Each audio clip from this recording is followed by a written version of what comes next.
All right, Chuck. Hey, man, you did a nice job setting that line last week. You had Georgia minus 13.5. Thank you. They covered it, so kudos to you. Let's see what you can do with these Miners. Hey, I'm trying to get fired up for this one, John. The best thing about this game, it's senior day, right? I mean, and all these VFLs know that's a game you always remember. Your last game in Neyland Stadium, most likely. So I'm thinking they're want to go out in style. The Miners, we said, are 2-8, but they're 4-6 against the spread. That's pretty decent. Tennessee at 8-2 is only 5-5 against the spread. So what are we going to do here? That's a good question. I'm going to run it up the flagpole, boys. You're going to have to work hard to get this one. Vols minus 40.5. All right. I already heard from Daniel. Well, let's go ahead and look at the standings. There we are. And you see the tombstone down there by those of us who are all dead. Will, welcome to the world of the officially dead.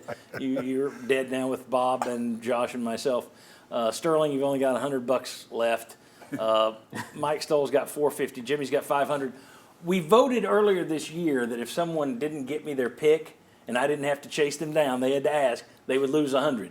Marlon, you didn't trace me down, and I forgot to get in touch with you, but that actually benefited you. You probably would have lost more than that. So you're at $750. Daniel's at $2250. He took Georgia last week because everybody else is going to Tennessee. He's already told me he's taking Utep no matter what the line is. So $200 for Daniel on Utep plus 40.5. So that leaves Marlon next. All right, let's go. I'll go 400 on Utep. Yeah. Utep. Okay. I think You're it not gets going the ugly opposite, early. Daniel. Yeah, it Okay. gets ugly early. You're trying to stockpile cash. We'll pull the big dogs out. All right, Jimmy. I got to catch Marlon. I ain't worried about Daniel. 200 on Tennessee.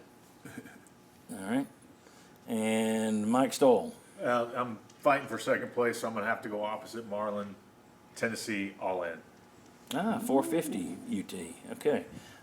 Sterling. 50 hard bucks, Tennessee, baby. Let's go, 50 hard, baby. You will not go to zero. Will, what would you do with a 40.5-point line? I'd take UTEP. I think they're going to be flat. I think they're going to be flat. I just, like that in this kind of game, it's a lot of points. I just think you're going to be flat, not as crisp. This is the kind of game you don't come out and play that well, and you win by 38, right? So that's what I think. About 37. Josh, what would you do? 37. Well, he said UTEP's no Kent State. I'll take Tennessee. I'll say gas pipe. Gaston Moore, he'll light them up. I'd take Tennessee too. I think they are going to be flat, but I just think UTEP's a horrible joke. I mean, Big special teams, big plays in there, touchdown. I mean, defense. You go back to what they did against Kent State and Chattanooga. It just wasn't much, and this team isn't that far off from Kent State and Chattanooga. It will be interesting, though. We looked at the scheduling thing. You've got one side that tells you, well, if you had played somebody better, maybe you would have another winning team on your schedule. But then you look at the other side of it, and the committee seems to be just looking at record and nothing else. So it's hard to know. It does make me wonder, though, if the SEC is going to go to 9 games anytime soon.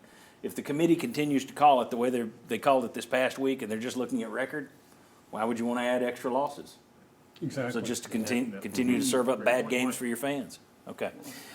Jimmy, Josh, Marlon, Will, Chuck, Sterling, Mike, all our sponsors, you at home, thank you very much for watching. We appreciate you being here.